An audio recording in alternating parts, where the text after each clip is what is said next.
Hey, good morning to everybody. Happy Tuesday. It's Daryl here. It's not so bright and freaking early. It's about 6 a.m. here in Connecticut on the East Coast. There's a reason I'm doing this video right now from the treadmill. I've been clean and sober for 17 years and a little over 9 months. And looking back, I used for at least 2 decades, over about 2.5 decades. And all the incidents and all the bad things that happened are still coming back to me. There's so many things that I don't even remember and stuff I lied about. And I remembered one of them this morning. And the reason I'm doing the video from this treadmill is because it's all coming back to me. They say that the blood flow, that you do your best cognitive thinking when you're exercising because the blood flow gets going to your brain. And I truly believe this because as I've been working out here for the last 45 minutes, I've been remembering all these things that happened during this incident, and I'm going to share this with you. The point of this is that recovery is possible. I want to make it totally clear that this isn't about bragging or people comparing who did the most of this or or who met who famous or whatever. That's not the point of this.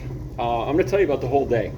It's like I said, I just been thinking about this for the last half hour, and I'm going to tell you the whole story. And it's really kind of sad because this could have been one of the best days or best nights of my life, where I was supposed to meet Ozzy Osbourne. And I'm going to tell you all about that, but I didn't meet him, and it was because of my own fault. And what I ended up doing was so much more pathetic. Okay, let me fill you in. This was 1992, the No More Tears tour. Ugly Kid Joe was touring with Ozzy.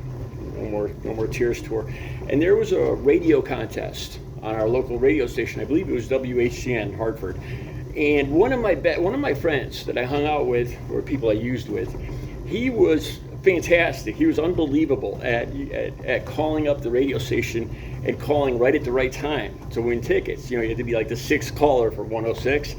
And he was amazing at this. And they were taking 10 winners for backstage chances to meet Ozzy at Giant Stadium.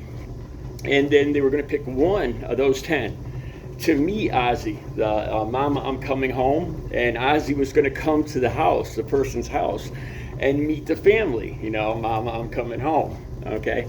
So my friend actually, I swear on the Bible, my friend won 3 times out of 10, and he gave my name one time, he gave another friend's name another time, and he gave his name the third time. So there was 3 of us that won for this, and one of us actually, he won the big prize, Mom, I'm Coming Home. So Ozzy was supposed to show up at my friend's house in a limousine.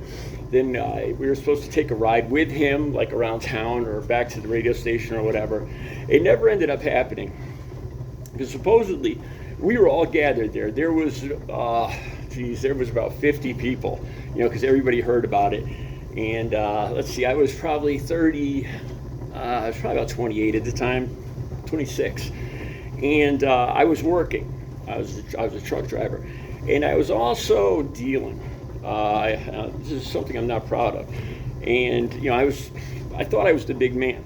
I would always provide all the goods because I kind of got it for free, and I was making money.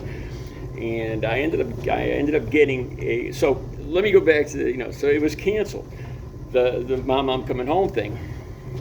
So the deal was, as a consolation, the limo was going to come and pick up the winner and all of his friends and take us down to Giant Stadium to meet Ozzy backstage as a consolation prize, because Ozzy couldn't make it because Sharon was sick.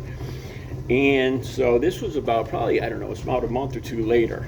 And, the limo's due to come in the afternoon and pick us up and bring us down to Shea Stadium. Now, this is where I go back to where I was dealing. I was a truck driver. And like I said, I'm embarrassed, disgusted, and ashamed that I was doing this while I was driving a truck.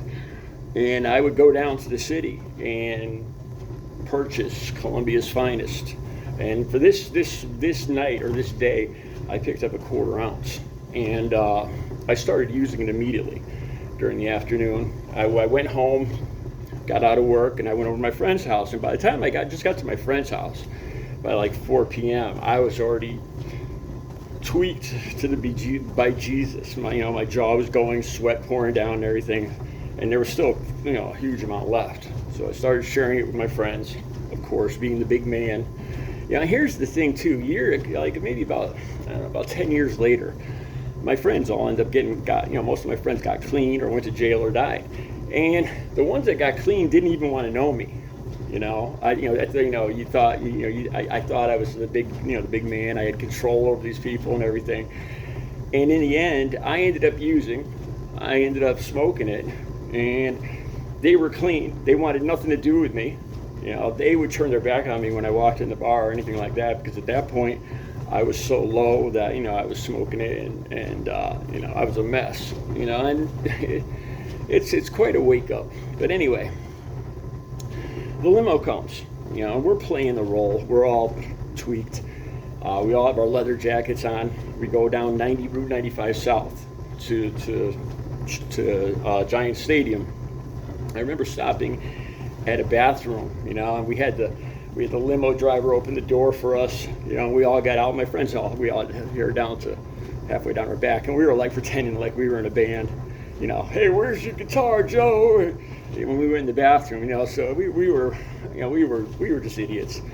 So the people at the truck at the rest stop would think that we were in a band or something. Just a stupid part of the story.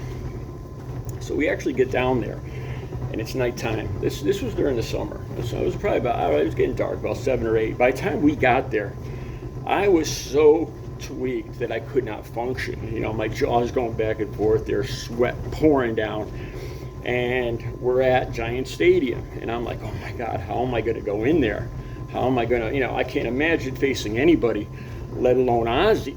And all I'm thinking about is just, let me just do one more, and this is the insanity of this, because I had already done so much. I felt so terrible, and all I wanted to do was do more, thinking that it would make me feel better, when I know it would just make me feel 10 times worse. It would just, it was ridiculous. It was just insanity. My friends all went in. I never even went into the venue.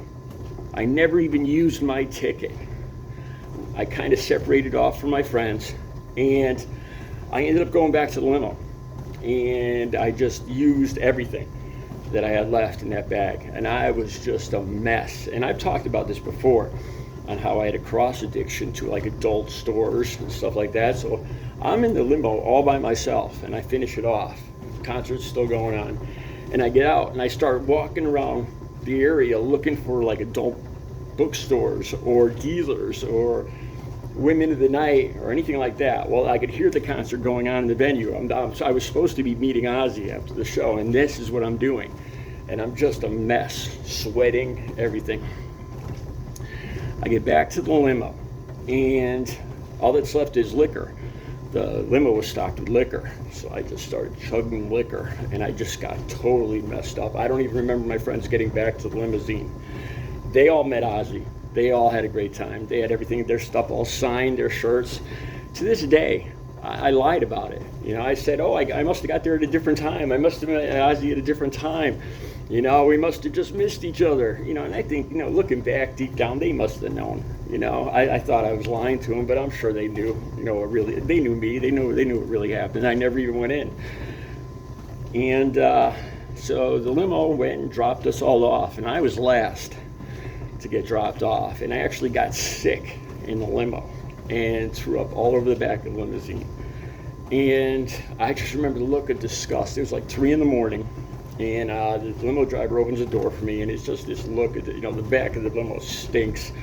I've been sitting in my own puke, and I don't even have any money to tip him or anything, and he's just disgusted. It's not even disgusted, it's just a look of pity. I still remember that, and I just wanted to get away from him. This is the first time I've ever talked about this. I had forgotten all about it. It was, almost 30 years ago. Over 30 years ago. 32 years ago. And I never talked to my friends about it.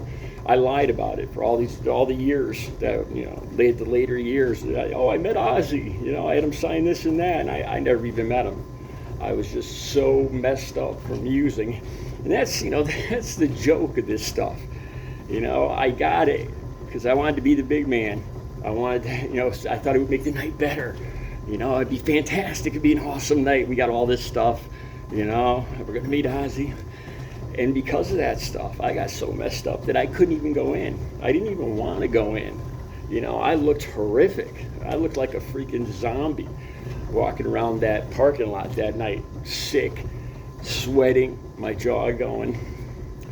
Recovery is and one last thing, the way that I just actually remembered this story. If you look, I just did a short video, I believe it was yesterday. I found a bunch of concert tickets that I was cleaning out my apartment. I was cleaning out some of the drawers. I found about 100 concert tickets from the 80s and the 90s. And I just did a short video. I was going to do a short video on each one, like a little snippet of what I remember from the show. And the first one I did was Blue Oyster Cult, but I found this ticket, and I remembered, what actually happened at this concert. Never saw GEEKED Joe. I never even saw Ozzy. I never even went in the venue. I just sat in the limo all by myself, using everything I had, drinking everything I had, and getting sick. And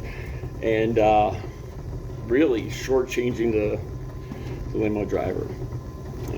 The whole sex, drugs, and rock and roll thing is a lie. Recovery is possible. I've been clean and sober since October 23rd of 2006. I'll say it again. Recovery is possible. Best life I've had. This is the best time out of 58 years on this earth. This is the best years of my life right now. Speaking of best years, I get it back to my treadmill. Have a good Tuesday.